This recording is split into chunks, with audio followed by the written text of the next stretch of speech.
see, there is some artwork on the walls of the cave in here. Now, some of the different symbols throughout the different Aboriginal groups throughout Central Australia and beyond were fairly generic or fairly similar in origins.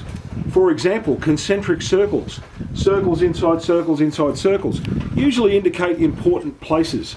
Now, what those important places could be, well, it could have been a waterhole, could have been a meeting place, could have been a fireplace, could have been a place to find food. There's so many possibilities for these concentric circles. Now, over on the far side of the cave over there, you'll see a whole string of concentric circles in a line. Now, what that indicates is somebody travelling through country. Now, you have a country, we have a country. Aboriginal people were the same.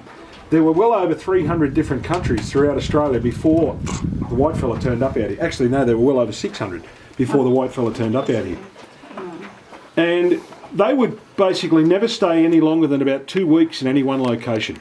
They moved from area to area throughout their country in a nomadic lifestyle. So those concentric circles would have been somebody travelling through country. They would have been singing songs, song lines, telling stories, storylines, to tell them where they needed to go on a journey to find their way to where they were going. So they'd be looking for a landmark, they'd be looking for a waterhole, they'd be looking for a place to find food on that journey where they were going. Now, also on the far side of the cave over there, you'll see a yellow U-shape. Now, a U-shape indicates somebody sitting on the ground. When you get up off the ground, you leave a U-shape behind you.